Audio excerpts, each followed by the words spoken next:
Bueno, hola a todos, bienvenidos. ¿Escucháis bien? ¿Por ahí se oye bien? Fenomenal.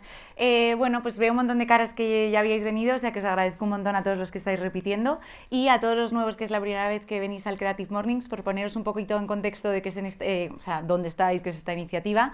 Deciros que es una iniciativa que se hace en 67 países del mundo, 220 ciudades. Cada mes está representado por un tema que lo elige una ciudad diferente y todos tenemos como el mandato de tener que buscar un ponente que represente ese tema. Como sabéis, los que habéis repetido, hemos estado ya con una cantante de jota aragonesa, Carmen París, hemos estado con un periodista, con Fernando Garea, hemos estado con un arquitecto, Manuel Ocaña, que nos habló de Monumental, y hoy tenemos a Carlos Javier, que para mí tienes el tema más difícil de todo, que luego ya, bueno, luego hablamos un poquito del tema, ¿no? Que es Kismet. Que espero que Carlos Javier luego nos cuente qué es Kismet, porque yo no lo sé, por más que lo he buscado en Google.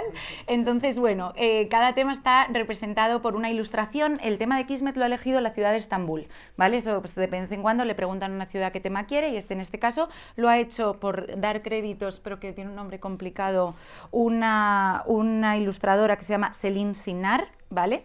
Entonces, bueno, siempre se coge a un ilustrador internacional o ilustradora y ponen imagen al tema de Kismet, que me deja completamente igual, o sea, sigo sin saber qué es, o sea que tampoco me ha dicho mucho, pero bueno. Entonces, como habéis visto, estáis todos hoy aquí, este viernes por la mañana, de manera gratuita, viendo desayunado, y esto pues siempre es gracias a que alguien nos ayuda. En primer lugar tenemos a MailChimp, que es el patrocinador global de los Creative Mornings en todos los temas de marketing. O sea, os conseguimos contactar con newsletters y demás, que si alguno se dedica a esto sabe que es bastante caro mandar newsletters, bases de datos, pues MailChimp nos lo pone muy fácil. Y siempre os cuento alguna iniciativa chula que tienen. Esta vez están presentando con It Is Nice una serie que se llama Movers and Makers, ¿vale? Y entonces, nada, ponen el punto de mira en los creativos, los emprendedores, y si os metéis en su blog os dan como todas las grandes historias de crecimiento empresarial que han tenido distintas personas del mundo creativo. Y luego también deciros que, como os comento, los Creative Mornings ocurren en todo el planeta y tenemos 3 capítulos en Ucrania que ahora mismo están parados. Es muy triste porque ya lo tuvimos que hablar el mes pasado, con lo cual la guerra está siendo como mucho más larga de lo que nadie hubiera esperado. Espero que el mes que viene dejemos de tener que hacer mención de esta manera, pero bueno, los capítulos de Kiev, Leópolis y Odessa pues también hacían Creative Mornings y les mandamos pues mucho cariño, y como el cariño, ya lo dije la última vez, no basta, en el blog tenéis iniciativas para ayudar a Ucrania que os podéis meter y a ver si os interesa alguna. Y ahora, después de este momento, voy a dar las gracias a los sponsors locales, que MailChimp está muy bien, pero a nosotros los que nos gustan y los que queremos son los que podéis conocer hoy aquí. Entonces, en primer lugar está Taller de Ideas, que es donde estáis ahora mismo todos, que es este plato tan chulo, este equipazo detrás que están con las cámaras y que luego hacen todos los vídeos, y todo el espacio que habéis visto que nos dedicamos a la producción audiovisual. Hacemos podcasts, vídeos, programas, lo que se os ocurra. Entonces, bueno, muchísimas gracias, porque es donde yo trabajo y no sería posible hacer el Creative Morning si no existiera Taller de Ideas. Luego tenemos a Nuria, de 3 letras PAN, que aquí están las Marías, que también son personas que trabajan con ella, que es un obrador que, bueno, en este mundo tan tecnológico, Kismet, que estamos hablando así todo como súper moderno, ellas es como lo contrario, ¿no? La antítesis, lo más tradicional. Lo que habéis desayunado hoy lo han hecho en el obrador por la mañana, que está en la calle Nueva Zelanda, que ya me lo he aprendido, ¿no? Vale, bueno, pues nada, os recomiendo que tienen también por la web, podéis hacer pedidos y hacen catering para eventos, de todo, o sea, son un espectáculo. Luego, con el desayuno también os habéis tomado un cafecito, que eso es gracias a Kiko de Monkey Coffee, que tiene la cafetería en Valle Hermoso, y bueno, o sea, pues si luego os quedáis por el centro de Madrid, queréis ir a comer, también tienen ensaladas, sándwiches y demás, y es brutal el café, todo el mundo está cautivado. Sigo con SiteGround, que SiteGround es una empresa líder en hosting web, que esto ya es como muy diferente a lo que estaba hablando de cafés y comidas, pero bueno, aparte de que SiteGround nos ayuda muchísimo a nivel, o sea, conseguir mantener esto un poco rentable y que podamos hacer lo posible todos los meses, tienen el mejor merchandising que hemos visto nunca, ¿no? Eso, o sea, ya veo gente que repite en plan con los calcetines del mes anterior, o sea que, pues nada, vamos a tratarles fenomenal y a mirar mucho su web y hablar con ellos para que sigan trayendo calcetines con nuevos diseños. Y ya, bueno, acabando, ¿no? Tenemos aquí también la ventaja de que molamos mucho porque tenemos yorokobus y tenemos kombucha, ¿no? Que son como las dos cosas así que para ser una persona guay las tienes. Entonces, gracias al Creative Mornings, pues puedes estar leyendo una yorokobu mientras te bebes una kombucha y ya tienes el combo perfecto. Entonces, Yorokobu es un medio que tenéis las revistas en la entrada, que hablan de innovación, de tendencias, de aventuras de emprendedores y siempre desde un punto de vista como súper optimista, y es una lectura súper agradable, súper fácil y aprendes además mucho, tienen contenido de súper buena calidad. Y luego la kombucha, ¿no? Que se habla más, pues yo las NFTs no las entiendo, pero la kombucha es como el tema de moda, que es el único que soy capaz de entender, que es una bebida de té fermentada y bueno, pues es como la alternativa saludable a todas las bebidas que beben, bueno, quitando el agua, ¿no? Que no tiene competidores y que siempre será la mejor. Luego está la kombucha, entonces estar por debajo del agua no está mal. Y por terminar tenemos a Visual Material, que es un nuevo, este sí que es nuevo. Los que estabais en Soulside fuisteis, ya les debéis conocer, o sea, os sonarán, pero se dedican a ilustrar en directo los temas que se hablan, ¿vale? Entonces, ahí está Alex, que está detrás de la columna. Alex, cuando empiece a hablar Carlos Javier, va a ir dibujando en directo lo que Carlos Javier va a contar. Y luego, de recuerdo, nos darán una lámina con los aprendizajes obtenidos, que la colgaremos en nuestras redes, así que nos podéis seguir. Y nada, y entonces ya me callo, simplemente dar un aplauso a toda la gente que lo ha hecho posible, por favor. Y nada, ya simplemente, o sea, lo de Kismet, es que cuando leímos la lista de los temas que os decía, nos dan como todo el año y ponían Kismet, fue como, pero qué narices es Kismet, o sea, es que no había manera. Yo a mi novio le pregunté en plan, oye, tú eres bilingüe, tú lo sabes, y me dijo, yo ni idea. Y, o sea, yo dije, pues si no lo sabe él, es que ya no hay, no sé cómo averiguar qué es esto. Y entonces, buscando un poco en Google, parecía así como algo, tú corriendo, no te enfades, pero algo como destino o lo que sea. Total, que Samu, que es uno de los que nos ayuda a la organización de los Creative Mornings desde Taller de Ideas, dijo, tengo a la persona, Carlos Javier, filósofo, humanista, profesor, tal. Y yo, bueno, pues a ti te pareció como una palabra normal, creo, por lo que me contó Samu, te dijo, no vas a hablar de Kismet, es una palabra que estaba en tu vocabulario. Entonces, bueno, pues yo con esta presentación, Carlos Javier, te doy la palabra y mil gracias por venir. Gracias. No, donde quieras, simplemente ahí a la derecha pasas. Muchas gracias, Blanca. ¿Se me oye bien? Sí. Vale, perfecto. Buenos días, muchísimas gracias por venir. A mí cuando Samuel Martínez me encargó esta charla, voy a intentar ser relativamente breve, moderadamente breve, lo que diga el destino, ahora veremos. Esta charla, que tiene que ver con el Kismet, esta es una palabra que utilizaban fundamentalmente en entornos bélicos, los ejércitos del siglo XIX. Cuando algo parecía absolutamente inevitable, decían, this was Kismet, o this is Kismet, ya está, esto ha sido el destino, esto es lo que tenía que ocurrir y de hecho ha ocurrido, no podía no ocurrir. Lo que ocurre, ocurre siempre de manera, digamos, inexorable. Eso es lo que nos han vendido habitualmente. Esta charla, o este encuentro, no me gusta hablar de charla, tiene como cometido preguntarnos si algo así como el destino es absolutamente inevitable. Hoy voy a hablar sobre todo, a lo mejor hay alguien que se enfada y estará bien. Pretendo también levantar un poco de polémica, un poco incluso de conflicto emocional y también intelectual. Voy a arremeter un poco al final de la ponencia contra una noción que los que me conocéis sabéis de la que hablo mucho, que se llama resiliencia. Tener que aguantar absolutamente todo lo que nos ocurre al margen de las circunstancias estructurales, socioeconómicas, etc. Tenemos que aguantar todo, absolutamente todo lo que nos ocurre. Bien, he empezado poniendo una cita de Mircea Eliade, de un clásico en este libro, Mito y Realidad. Claro, al principio los griegos romanos, todas las civilizaciones antiguas pensaban que todo estaba escrito desde el principio. No solo a nivel cósmico, a nivel cosmológico, sino también, digamos, a nivel individual, personal. Decía Sófocles, uno de los grandes trágicos de Grecia, que el carácter es destino. Nuestro carácter ya es destino. Nacemos configurados con un carácter y ese carácter es inmodificable. De esa forma, el destino está escrito, ya está todo escrito. Y nos dice aquí Mircea Eliade, el mito cuenta cómo, gracias a las hazañas de seres sobrenaturales, una realidad ha venido a la existencia. tenemos aquí la contraposición de dos palabras que me parecen fundamentales. Por un lado, existencia y por otro, seres sobrenaturales. Seres sobrenaturales no es la existencia. Seres sobrenaturales es algo que está más allá de nuestra propia existencia. Es decir, recurrimos aún más allá para explicarnos qué está ocurriendo en el más acá, en el mundo, en la vida, en nuestro día a día. Necesitamos un algo trascendente que tenga que ver con la necesidad que tenemos de sentido. Nos tenemos que explicar qué ocurre, por qué está ocurriendo lo que está ocurriendo y por qué, sobre todo por qué. Y sigue, sea esta la realidad total, el cosmos o solo un fragmento. Nosotros somos, decía Philip Meilander, un pensador al que estudio, yo me dedico a estudiar sobre todo el pesimismo. No quiero asustar a nadie, pero me dedico a estudiar el pesimismo. Toda la, digamos, la escuela pesimista que parte a partir de Arthur Schopenhauer, un pensador del siglo XIX, uno de los grandes padres del pesimismo teórico y filosófico, y Philip Meilander, que se suicidó con 34 años porque decía que somos una plaga absolutamente indeseable en el mundo, no hacemos nada más que hacernos la vida imposible los unos a los otros.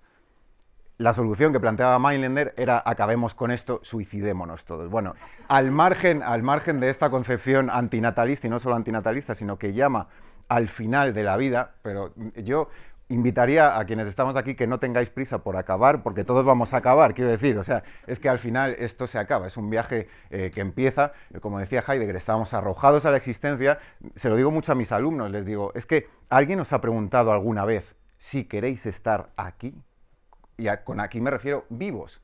Estamos arrojados a una existencia que muchas veces no queremos vivir. Y todos de tarde en tarde, agazapados en el sofá o bajo la seguridad de la manta y en la pierna, en el regazo de nuestra pareja, de vez en cuando decimos, ¿pero qué hago yo aquí?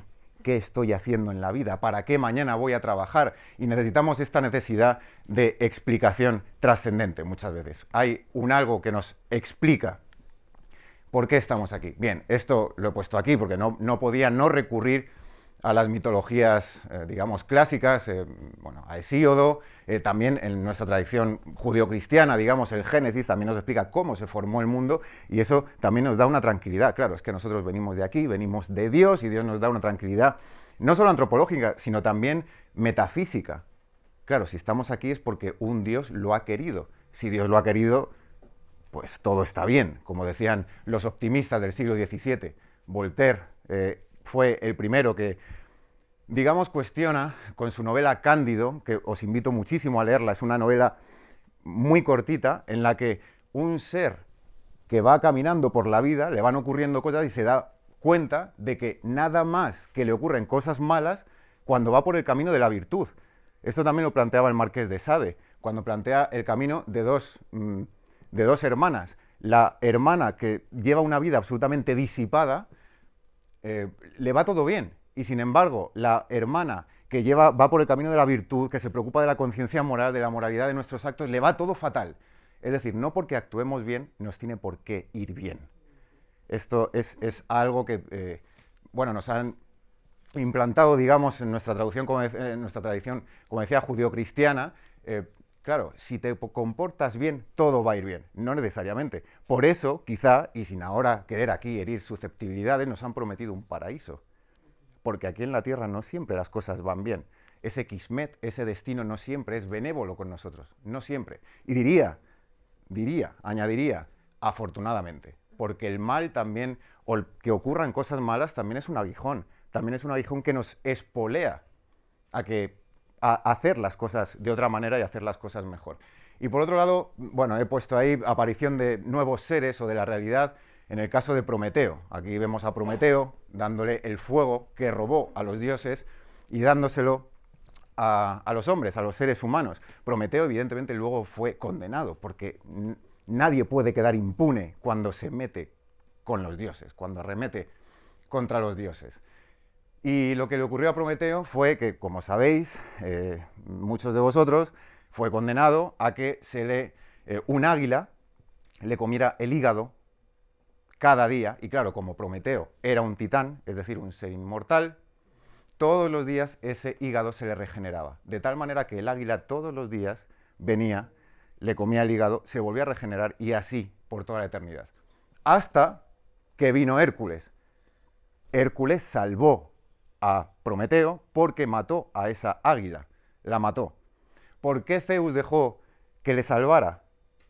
Esto lo estoy contando por una razón, Hércules salvó a Prometeo y Zeus no condenó otra vez a Prometeo porque Hércules era hijo de Zeus. Entonces, claro, estas cosas de la familia ya sabemos todos que intentamos que la endogamia, pues, en fin.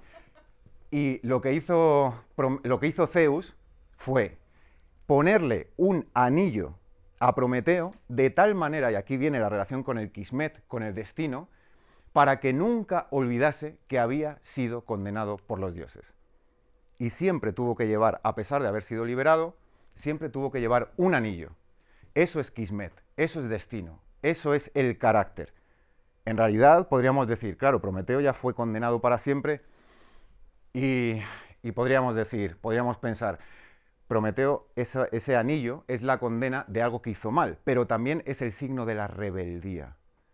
Prometeo se rebeló frente al destino de los dioses, o que le daban los dioses, dándonos el fuego. Bien, nuevas maneras de adivinar y aceptar el destino, ese Kismet.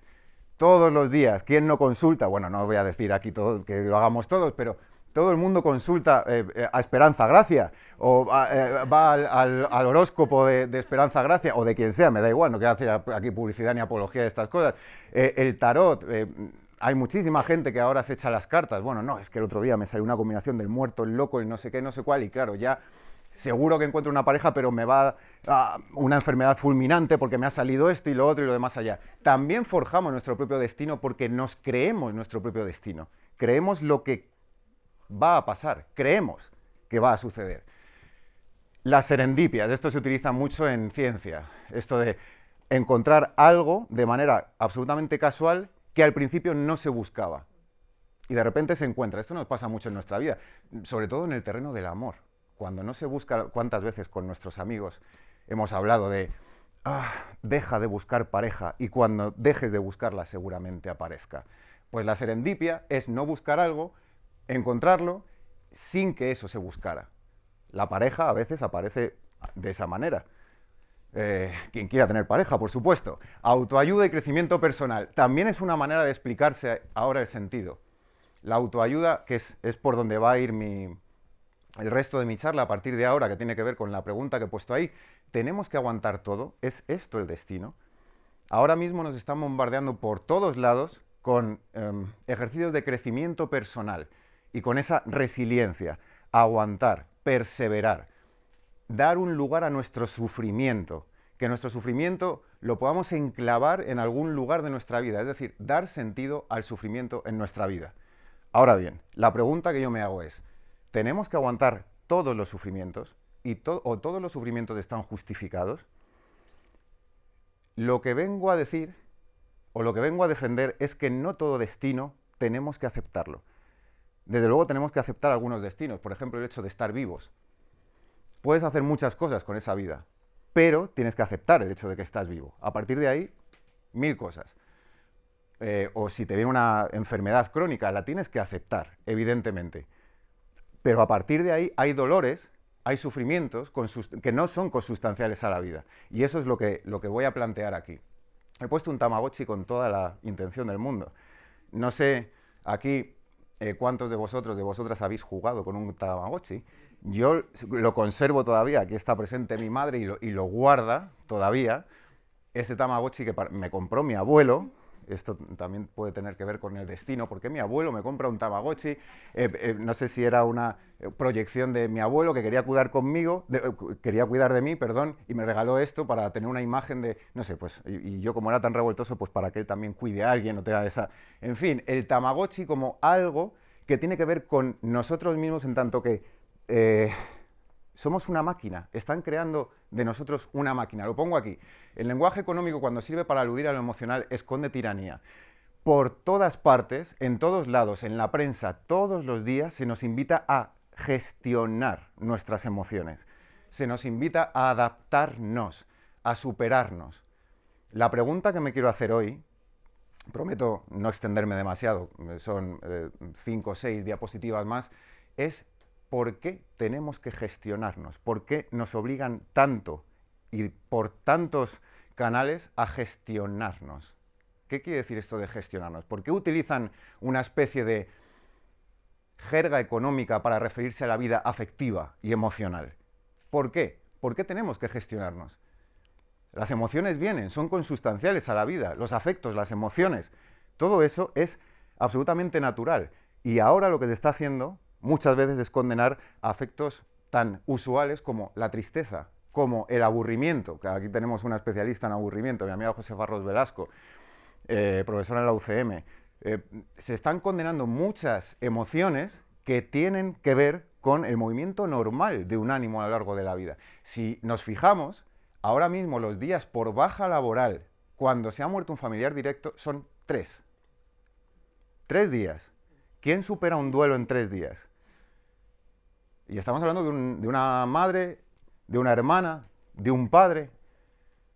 3 días. No nos dejan parar, no nos dejan aceptar ese destino, no nos dejan aceptarlo. Lo único que nos hacen es empujarnos hacia adelante, como si fuésemos máquinas absolutamente asépticas que tienen que continuar en un proceso socioproductivo para aceptar precisamente un destino, y yo me pregunto, ¿inevitable? Aquí he puesto a un señor en traje, desde la década... Esto, James Davis, es un libro que se ha publicado recientemente, se llama Sedados, se acaba de publicar en Capitán Swing, y es un terapeuta y psiquiatra de Inglaterra, anglosajón, y dice que desde 1980 gobiernos y grandes corporaciones han contribuido a promover una nueva concepción de la salud mental que sitúa en el centro un nuevo tipo ideal. ¿Qué tipo ideal es ese? Resiliente, es decir, que aguante todo, que esté en disposición de aguantar absolutamente todo lo que le echen. Un duelo de 3 días, un duelo de 3 días. Una ruptura con una pareja, una ruptura con una pareja. El COVID, da igual, absolutamente todo. Hay que aguantar todo y seguir en esa rueda. Optimista. ¿Qué decir del optimismo? Que soy un gran crítico del optimismo. Antes he dicho que soy especialista en el pesimismo. Bueno, especialista, soy investigador en el pesimismo. Bueno, lo que se plantea desde... Yo no soy un pesimista desesperanzado. ¿Qué ser humano, por muy pesimista que sea, no necesita de la esperanza? Todos necesitamos de la esperanza, es decir, proyectarnos hacia el futuro para poder seguir, para poder perseverar. Pero no hace falta, no por estar esperanzado, eres optimista. No porque pienses que hay un mañana, tienes que pensar que ese mañana va a ser mejor. Muchas veces no va a ser mejor. Y tenemos que aceptar esto. Está bien que no sea mejor o que no tenga por qué ser mejor. Y sobre todo económicamente productiva, una persona productiva, las características que necesita y desea la nueva economía. Digamos el neoliberalismo más absoluto, sin menospreciar evidentemente el apoyo de todas las empresas que facilitan estos encuentros, pero claro, siempre que sea para hablar de filosofía, pues yo encantado. No, pero bueno, en fin, esto no era un boicot, Blanca, te lo prometo. Acepta el destino y cállate. De hecho, cuando utilizan la expresión kismet o kismet en inglés, muchas veces va asociada al shut up. Cállate. Es decir, this is kismet, shut up. Cállate. Esto era lo que tenía que pasar. Esto era lo inevitable. Aguántalo. La nueva espiritualidad, me refiero a técnicas como, y repito, aquí a cada uno le vendrá bien una cosa determinada en un momento determinado, pero me estoy refiriendo al mindfulness, me estoy refiriendo a esto del crecimiento personal. ¿Por qué me refiero a todas esas nuevas espiritualidades? Porque nos invitan a mejorar nosotros, a hacer un cambio individual, dejando el panorama social, ético, económico, socioproductivo en general intacto. Es lo que pongo después, mantener intactas las competencias y el nivel de adaptación. Tenemos que adaptarnos, pase lo que pase, siempre, en cualquier ámbito de la vida nos tenemos que adaptar y tenemos que ser económicamente productivos. Incluso lo que decía antes con el duelo, suceso doloroso o fortalecernos frente a la adversidad, sean cuales sean las circunstancias. Esto me parece una tiranía emocional absoluta. El destino... El destino no tiene... Claro, es que hablar del destino es una responsabilidad, no os creáis. El destino no tiene que ver con aceptar cualquier circunstancia. También los griegos, ¿hasta qué punto está escrito nuestro destino, pero hasta qué punto en esa escritura cabe una reescritura. Hasta qué punto podemos manejar las circunstancias que nos rodean para hacer de nosotros quienes queremos llegar a ser. Esto lo decía Nietzsche, lo decían también los trágicos griegos. Llega a ser quien eres. Atrévete a llegar a ser quien eres. Y no tengas en cuenta todas este tipo de dictaduras emocionales. Atrévete a ser quien eres. Claro, para todo esto haría falta una clase de filosofía, autoconocimiento, Sócrates, el oráculo de Delfos, conócete a ti mismo, Platón, en fin. Pero ahora no me voy a meter por ahí porque tenemos que... El nuevo destino, aceptar el sufrimiento y producir. Tenemos que aceptar el sufrimiento de cualquier manera. El sufrimiento evidentemente no es lo mismo, y lo quiero dejar patente, no es lo mismo que el dolor. Yo hoy estoy absolutamente baldado porque ayer estuve jugando con mis alumnos de cuarto de la ESO, a los cuales saco 20 años, ellos tienen 16, yo 36, y claro, estuve jugando con ellos, yo no puedo eludir el dolor que tengo ahora mismo por las agujetas en todo mi cuerpo. Estuve midiéndome a gente que tiene plasticidad muscular por todos lados. Yo sí, más o menos me mantengo, pero yo no me puedo poner al nivel de chavales de 16 años. Ese dolor yo no lo puedo evitar. Ahora sí puedo sobreponerme. Y el sufrimiento sí lo puedo evitar. Muchas veces el sufrimiento sí lo podemos evitar. Esta es la tesis que vengo a defender con el Kismet. El destino no se puede eludir, pero sí se puede eludir ciertas caracterizaciones del destino. La caracterización del destino que estoy, o frente a la que me estoy posicionando, es aquella que nos dice que tenemos que aguantar absolutamente todo lo que sucede sin cuestionar las condiciones en las que se da ese destino. Aprovecha los inconvenientes. Esto nos lo dicen todos los días. Hasta en la sopa nos lo meten. En revistas de autoayuda, en informativos. ¿Cuántas veces nos han dicho con toda la crisis del COVID, aprovecha la crisis para nuevas oportunidades de negocio, nuevas oportunidades de no sé qué? Aprovechate, hazte fuerte. Pero ¿cómo que hazte fuerte? Si estoy en paro, si mi familia está, si alguien tiene una enfermedad cerca de mí, si no tengo posibilidades económicas, pero ¿de dónde saco yo que aproveche el qué? A veces hay que hundirse también, y esto también lo decía Nietzsche, a veces hay que hundirse, hay que tocar fondo, porque precisamente cuando tocas el fondo es cuando tienes un suelo que pisar. Cuando tienes un suelo que pisar para impulsarte otra vez. Cuando no te dejan pisar el fondo es justamente cuando no sabes si has llegado al fondo. También hay que saber aprender a hundirse, también. Esto no es una apología del hundimiento, evidentemente, todo lo contrario. Pero digo que a veces hay que hundirse y hay que aceptar el hecho de estar hundido. Hazte fuerte en el sufrimiento, todo lo puedes, se patologiza al individuo. ¿Qué quiere decir? Que todas las instituciones, gubernamentales incluso, también empresariales muchas veces, lo que nos dicen es que la culpa es nuestra. Es tu culpa como individuo porque no estás aprendiendo, no estás aprovechando todos los inconvenientes que la vida pone a tu disposición para que seas mejor. Nos lo están diciendo por todas partes, por todas partes. Se pierden de vista la autonomía, la independencia de criterio y el cuestionamiento, que son valores netamente asociados a la filosofía. La filosofía, ahora no quiero hacer una reivindicación aquí de la filosofía, pero en la educación secundaria obligatoria ha desaparecido. Ha desaparecido. No totalmente, pero casi totalmente. En bachillerato es verdad que... Bueno, ahora no me voy a meter en esto. Esto no es... He puesto aquí un rodillo que digo es un rodillo psicológico normalizador. Nos hacen ver que todos podemos llegar a ser iguales. Ahora se habla mucho también... con respecto a romper el destino, o romper las condiciones del destino, se habla mucho de la meritocracia. ¿Pero qué meritocracia? Vamos a ver, si yo soy de Carabanchel, quiero decir, y he tenido mis estudios, he tenido mi recorrido intelectual, laboral, etcétera, pero he tenido que luchar mucho. Yo no parto del mismo lugar del que parten otras personas, no estoy cuestionando ahora el hecho de que haya otras personas que tengan más facilidades. A mí me encanta que otras personas tengan más facilidades, pero no me hablen de meritocracia cuando los méritos muchas veces no sirven para nada. Puede que seas el mejor, pero si no tienes las condiciones socioeconómicas necesarias, no puedes subir, no puedes ascender. Y no os digo ya cuando viene la declaración de la renta. Claro, porque parece que hubiese un límite ahí cuando te funde Hacienda a pagar impuestos, es como que no puedes subir de nivel. Por todas partes nos piden resiliencia, esa nueva palabra mágica, es una palabra mágica, no solo una palabra, sino un pensamiento mágico.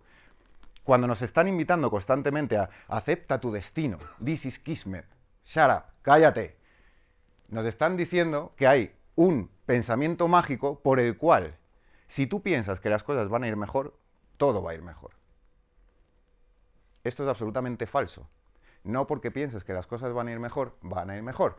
No necesariamente. Evidentemente la actitud es muy importante, pero no porque pienses que las cosas van a ir mejor, todo va a ir mejor. A veces sí y otras no. Y diré más, también afortunadamente. También afortunadamente. Y es un negocio multimillonario. Se apropian de nuestra culpa. Claro, nos sentimos culpables y enseguida recurrimos a todo tipo de terapias, a todo tipo de chamanes, a todo tipo de gurús, a todo tipo de, digamos, no sé, de terapias de todo tipo. No estoy hablando, evidentemente, de la terapia psicológica absolutamente necesaria y que tenemos que reivindicar porque los servicios mínimos, o son mínimos absolutamente, por lo menos en lo público, pero ese rodillo lo he puesto con toda la intención del mundo porque intentan que todos seamos absolutamente iguales, que estemos trenzados por los mismos goznes, que tengamos absolutamente las mismas características y que siempre tengamos que aceptar todo, de manera que se impida la disidencia, el pensamiento disidente. Y esto también se lo digo a mis alumnos todos los días. Haced lo que queráis, hacedlo como queráis, pero no os resignéis a no pensar. Si no pensáis, os estáis resignando a ser títeres, a ser marionetas. Por lo menos, si piensas, sabrás que eres un títere, pero por lo menos lo sabrás. Si no piensas, no lo sabrás. Para acabar, luego terminaré con Simone Weil, con una pensadora, no sé cuántas, vale, voy más o menos rápido. La autoayuda junto a la resiliencia comercia con el estrés y lo convierte en culpa individual, lo que he comentado antes, sin un cuestionamiento de las condiciones socioeconómicas en las que aparece. Y esto también nos han invitado a que últimamente sea nuestro destino. Hay condiciones socioeconómicas que parecen inevitables y que tenemos que aceptar. Bueno, o no. Últimamente, aquí en este país, no nos unimos por nada. En general. Y en mi ciudad, en Madrid en particular, tampoco. No salimos a la calle. No se protesta, estamos callados, estamos, como decía James Davis, estamos sedados, estamos anestesiados. No tenemos el valor a salir a la calle y protestar, simplemente ejercer el valor de la protesta. Y esto sucede porque cada vez nos quitan más los lugares en los que la palabra es lo fundamental. Ahora cuando se dé palabra a vosotros, a vosotras, estamos ejerciendo la palabra pública, estamos ejerciendo la palabra compartida. Cuando la gente cuando doy psicología en el colegio, cuando la gente se junta, pasan cosas. Pasan cosas. Si estamos absolutamente atomizados, metidos en nuestra casa con nuestras Oculus, con nuestras gafas de realidad virtual en el metaverso, no ejercemos la palabra pública. Nos metemos en una dimensión que es absolutamente encapsulada y no compartimos con los demás. Cuando dejamos de compartir con los demás es cuando se colapsan las posibilidades de ser mejores, al menos como sociedad. Individualmente todos tenemos nuestras miserias, evidentemente. ¿Qué hacer? Claro, no quería acabar esto sin una parte propositiva, digamos. Más y mejor educación. Creo que es fundamental educar en que el destino no siempre es inevitable, en que las condiciones que se nos dan o que nos intentan introducir no siempre son inevitables, y para esto hay que educar a los chavales, a las chavalas. Es inevitable más y mejor educación, sobre todo, como digo ahí, en esas disciplinas que nos hacen observar y analizar la realidad en sus dimensiones globales, estructurales, en su aspecto macro, como la filosofía. Curiosamente, y esto es una constatación, yo también soy director editorial, director de proyectos culturales, estoy metido también en empresa, no solo soy profesor. Hay mucha gente de filosofía en el sector empresarial, mucha, curiosamente, en partidos políticos, escribiendo ideario, muchísima, en argumentario, en la parte de argumentario. Hay mucha gente detrás, de hecho, los desarrolladores del scrolling infinito eran filósofos y psicólogos. Pero claro, si le das esto, claro, es que los filósofos lo sabemos desde Schopenhauer. El deseo es absolutamente insaciable. El deseo no se puede satisfacer nunca. ¿Qué ha hecho ahora mismo Twitter? No digo con la adquisición de de Musk, no hablo de eso, ha cambiado la interfaz para que de un tuit a otro parezca que no hay discontinuidad, que todo sea un continuo constante, para que estemos absolutamente drogodependizando dependiendo de ese scrolling infinito, pasar y pasar y pasar y pasar. Mis alumnos se pasan horas y horas en TikTok, en Instagram, y no salen de ahí, no salen, se acuestan a horas intempestivas. Claro, si estás con la luz apagada, viendo, y con los cascos puestos para que papá y mamá no se den cuenta, evidentemente, hasta las 2 o las 3 de la mañana, a oscuras, le estás metiendo luz a tu nervio óptico constantemente. Eso es información que le manda de tu cerebro, que está hiperestimulado y no consigue descansar. Para conciliar el sueño necesitan otra hora, se duermen a las 4 y a las 7 despiértate para ir a escuchar al profe de filosofía. Apaga y vámonos. Entonces, el deseo es insaciable y las empresas lo saben muy bien. Las empresas que se dedican a este permanecer constantemente en las redes sociales. Bien, y para ir terminando, no enseñar a pensar, sino a tener que hacerlo imperativamente. No creo que la filosofía, en general, nos enseñe a pensar. No creo. Yo no voy a mis clases cada día para enseñar a pensar a mis alumnos. Y se lo digo también todos los días. No vengo a enseñaros a pensar, pero sí vengo a deciros que, por favor, penséis. Pensad en vuestra circunstancia. Pensad en vuestros condicionamientos familiares, socioeconómicos, estructurales en general, para ver quiénes sois, quiénes podéis llegar a ser, qué han hecho de vosotros y qué estamos haciendo de un nosotros. Porque al final, también se lo digo mucho a ellos, somos una polis, somos una pequeña ciudad. La clase aquí ahora mismo somos una pequeña polis. Yo ahora mismo estoy ejerciendo de general para arengar a las tropas, para que pensemos, y vosotros como soldados, pero en el momento en que yo me ponga ahí, soy uno más. Se democratiza el pensamiento. En vez de democratizar el sufrimiento, como he puesto antes ahí, se democratiza la capacidad para pensar, el ahínco para pensar. Y voy a terminar con dos citas, una de Sartre y otra de Hannah Arendt. La primera, no podía dejar, ayer estaba durmiendo, esta diapositiva la metí, la introduje de las últimas, no sabía muy bien, porque los existencialistas en realidad a veces son bastante fatalistas con respecto al destino, pero lo titulo Ser dueños de nuestro destino, una decisión personal. Hablaba Sartre, antes de leer la cita, que muchas veces actuamos por mala fe, lo que Sartre llamaba mala fe. Cuando nos refugiamos en, no, es que me llevó la ira, me dejé llevar por las pasiones, me dejé llevar por esto o por lo otro. Sartre dice que actuar de esa manera o escudarse en ese tipo de justificaciones es actuar de mala fe. Siempre podías haber actuado de otra manera. Es lo que nos dice Sartre. Y en esta cita es lo que nos dice, el cobarde se hace cobarde y el valiente se hace valiente. Lo que tiene importancia es el compromiso total. El compromiso con uno mismo, el compromiso con la propia acción, el compromiso con quienes somos. Y termino con, no podía no mencionarla, con Hannah Arendt, que tiene mucho que ver también con el destino. Esta frase, he puesto Hannah Arendt, es la pequeñita, la he puesto con toda la intención del mundo. Hannah Arendt de pequeñita, de joven, con su madre, Marta. Lo he puesto primero por la unión de fuerza que da esa foto. Fue su madre, su padre murió cuando ella era bastante joven, y fue su madre la que le enseñó toda esa fuerza para ejercer el pensamiento. Dijo, hija, si no piensas, van a pensar por ti. Van a hacerlo por ti. Y Hannah Arendt decía en Los orígenes del totalitarismo, que es un libro bastante contundente, de los más importantes de todo el siglo XX, el peor favor que puede hacerse un ser humano es el de no pensar. Está apelando a nuestra individualidad, no pensar. Así comienza el totalitarismo, la dictadura de lo igual. Creo que esto es absolutamente representativo de lo que está ocurriendo hoy. Hoy y lo que lleva ocurriendo durante bastante tiempo. Nos están igualando, están haciendo que nuestras experiencias sean absolutamente iguales para que nosotros, digamos, si somos un input, para que ese output sea absolutamente el mismo, para que seamos lo mismo en un escenario en el que lo mismo es lo único que se da. Como si fuésemos repeticiones de un mismo fenómeno, una vez detrás de otra. Y no sé si había algo más.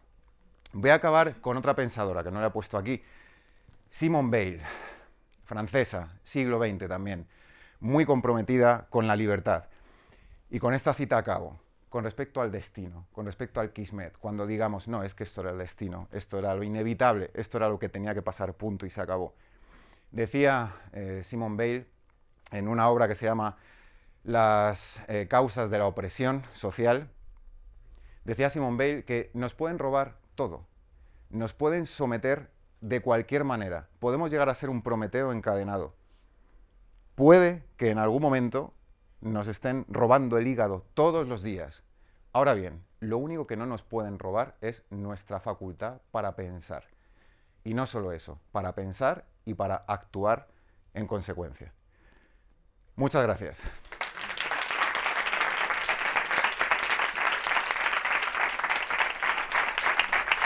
Que te aplaudan. Muchas gracias.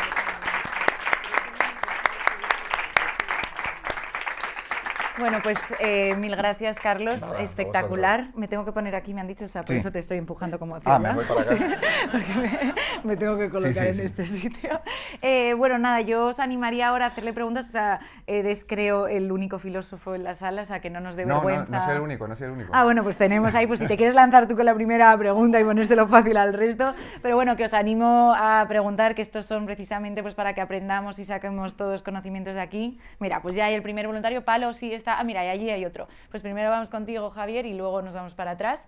Y todo tuyo, las respuestas, yo no me meto aquí. Vale, yo no sé si meterme. Pero aquí es donde empiezan a pasar cosas. Gracias. Dora. Nada. Muchas gracias por la charla, por lo menos en mi caso sí que me ha hecho pensar. Y al principio hablabas pues, del suicidio, luego de que hay que aguantar.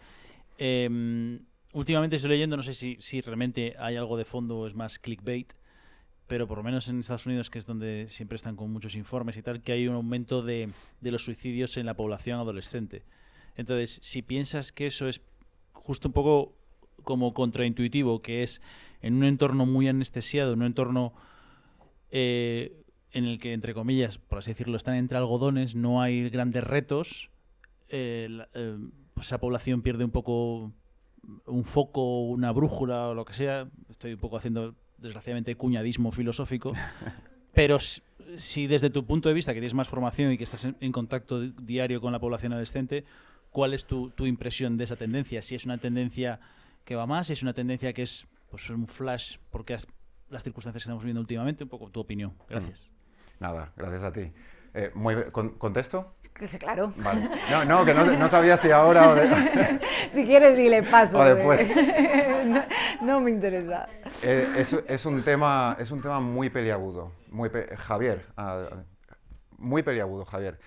Para que os hagáis una idea, en mi colegio tenemos abiertos, solo en bachillerato, 17 protocolos de suicidio.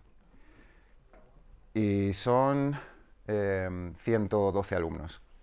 Protocolo de suicidio. No quiere decir que vaya a haber suicidio, que se vaya a cometer, pero sí implica que hay indicios de que algo está ocurriendo. Autolesiones, indicios autolesivos o autolíticos incluso, de todo tipo. En primer lugar, el profesorado siempre tiene que estar a disposición de escuchar, y esto siempre lo digo. El otro día escribí un artículo en prensa y hablaba de la necesidad de prestarse a escuchar, sin aconsejar, sin hacer juicios sobre si la vida es buena o no es buena. Cuando alguien te viene, evidentemente más si es un chaval, una chavala, un adolescente, escuchar sin juzgar. Y a mí me vienen y me lo cuentan, no sé si es porque soy el profe de psicología, si es porque me ven relativamente joven, si porque me ven más o menos joven, no tengo ni idea, pero vienen y me lo cuentan. Creo, sinceramente, mi percepción, y el otro día nos lo contaban en junta de evaluación, están absolutamente desesperados con todo lo que tiene que ver con el haber vivido una pandemia en casa, ahora salir y reencontrarse con un tejido social que no saben muy bien cómo tratar, no saben muy bien cómo reintegrarse en ese tejido social. Estoy hablando de alumnos de segundo de bachillerato, es decir, han vivido la pandemia, todo bachillerato han vivido en la pandemia. Es decir, esa etapa tan importante de los 14, 15 que pasan de cuarto de la ESO a primer bachillerato y luego a segundo y luego a la universidad, la han vivido confinados, la han vivido absolutamente aislados. Y por otro lado, creo que tiene mucho que ver con la atención, la capacidad de la atención, con la capacidad de concentración.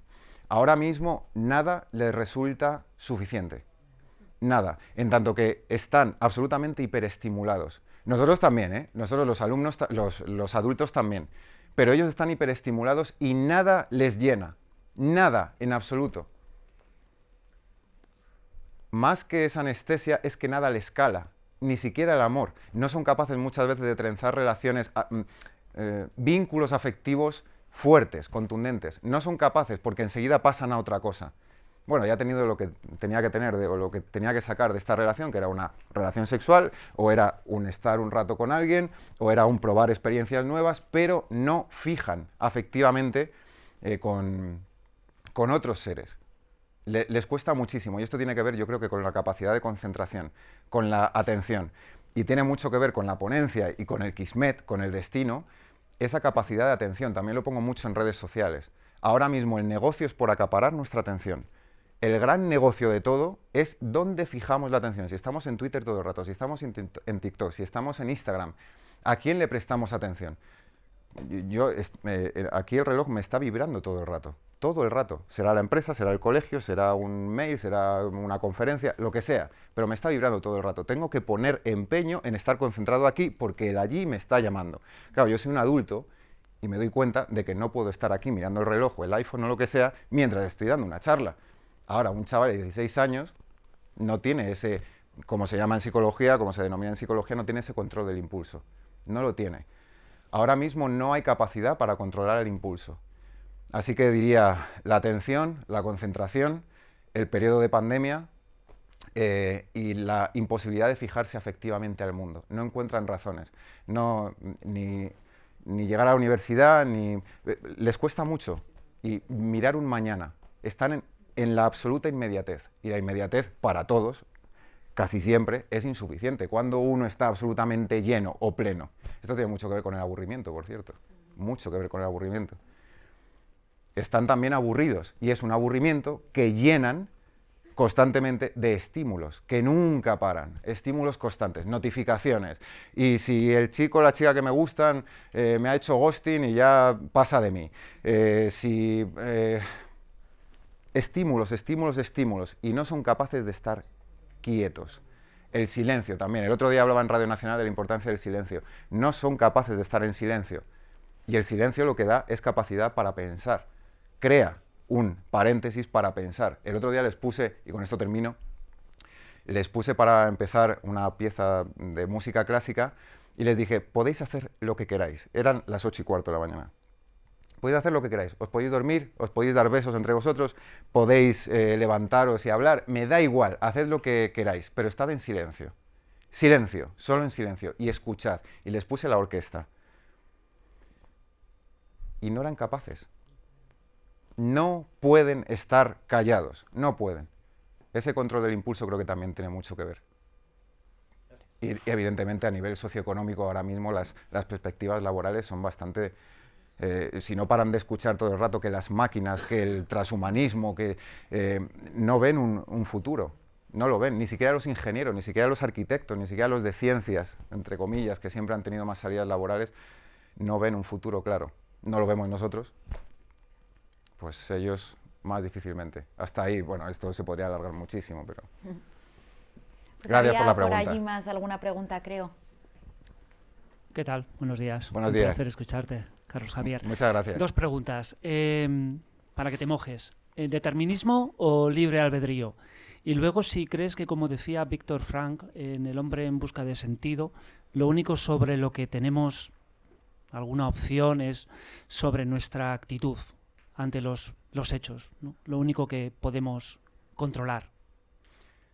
¿Hasta ahí? Sí, gracias. Muchas gracias por la pregunta, que también daría para 4 horas. Para la filosofía, como decía Sócrates, nunca hay tiempo. Siempre hay que... Porque siempre sale un tema y otro tema, y una pregunta, y cuando está zanjado o parecía estar zanjado, de repente sale otra pregunta. Libre albedrío o determinismo, creo que no son exactamente opuestos, pero para entendernos, o más o menos, libertad o determinismo, claro, sobre esto se podría decir mucho. Si nos fundamos en términos cuánticos, el otro día estuve hablando con un amigo de la Universidad Pontificia de Comillas, que es físico de partículas, física cuántica, y me decía que no existe en absoluto algo así como la libertad.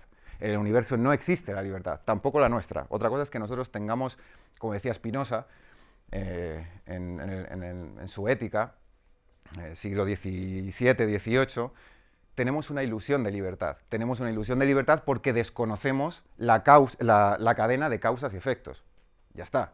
pero no somos libres en absoluto. El hecho de que yo esté aquí es porque el proyecto que me planteó Samuel me parecía muy interesante para venir a hablar de filosofía, pero el hecho de que yo haya aceptado estar aquí tenía unas causas que yo desconozco, y a lo mejor el hecho de estar aquí tiene unos efectos que yo desconozco, evidentemente.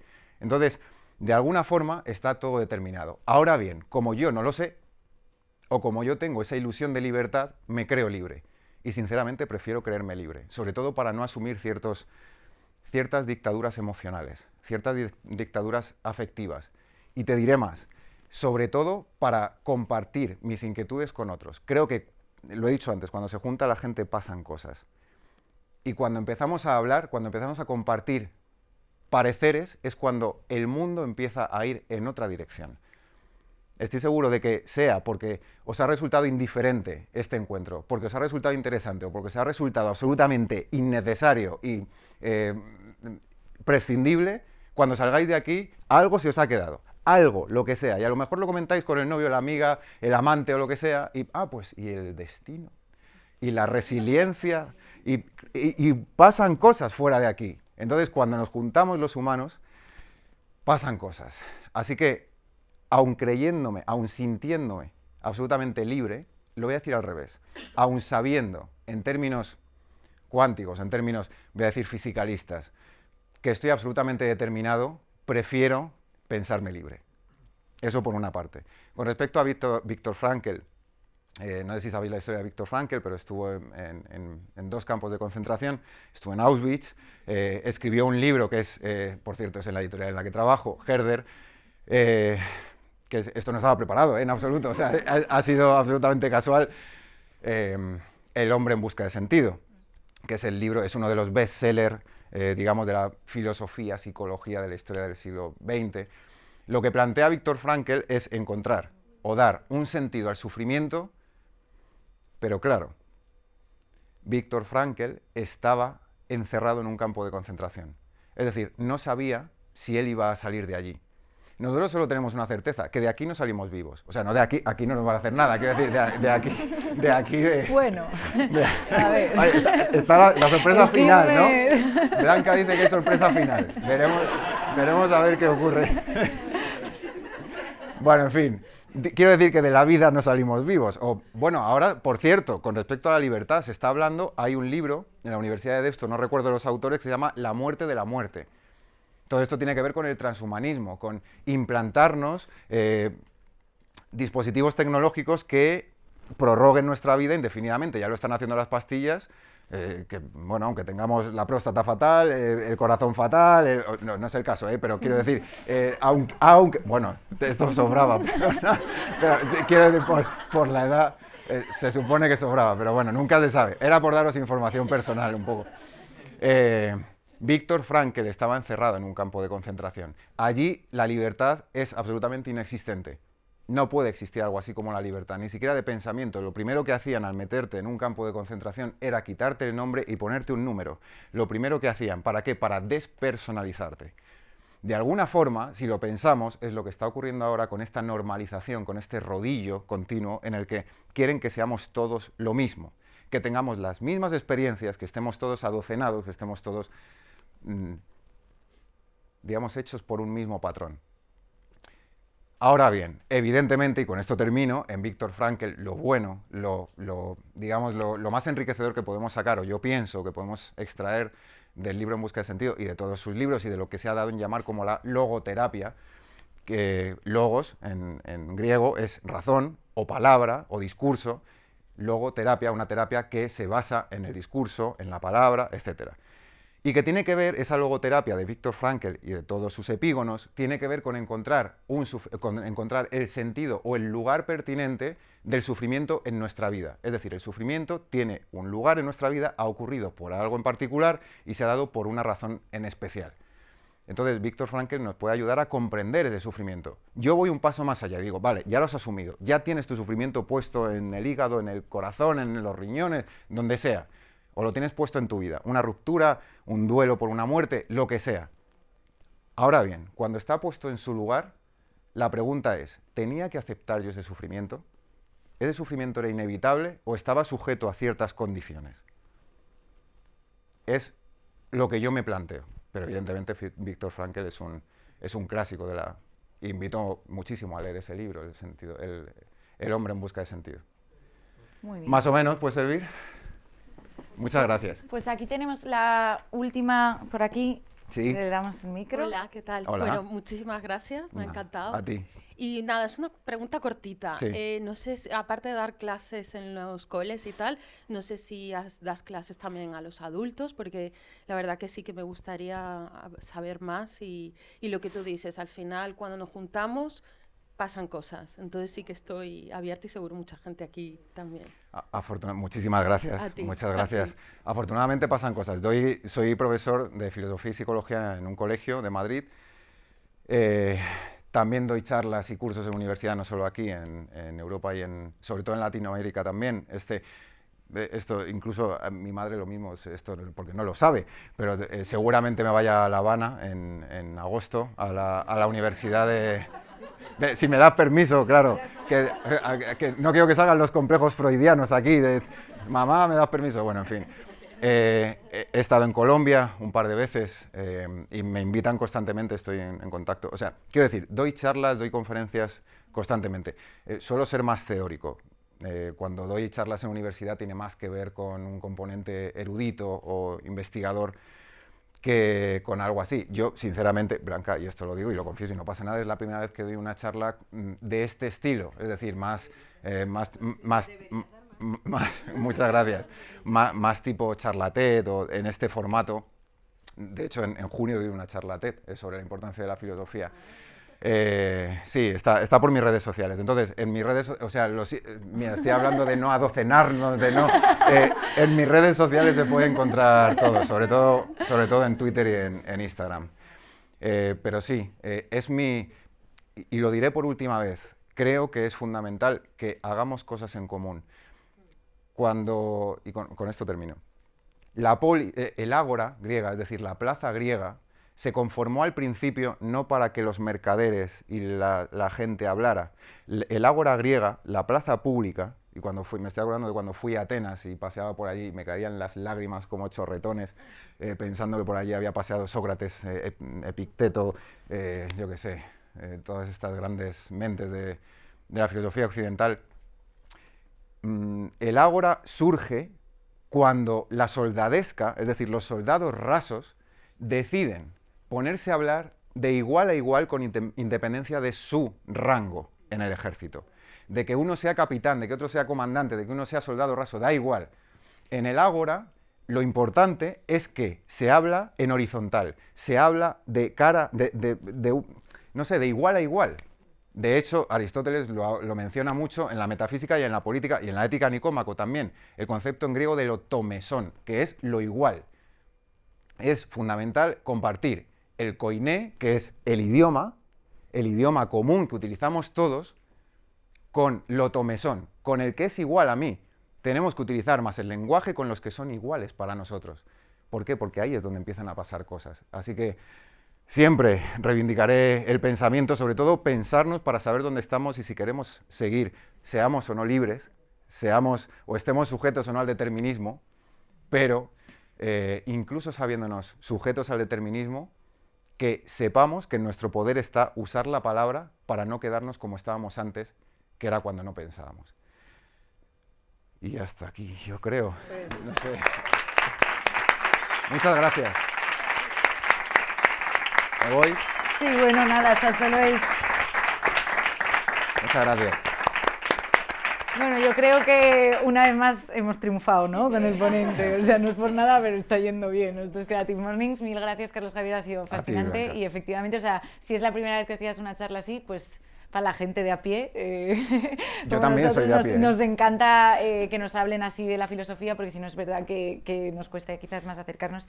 Así que nada, gracias a todos. Bueno, esto es una pasada también lo que han hecho los de Visual Materials. Otro aplauso para Alex, que está aquí.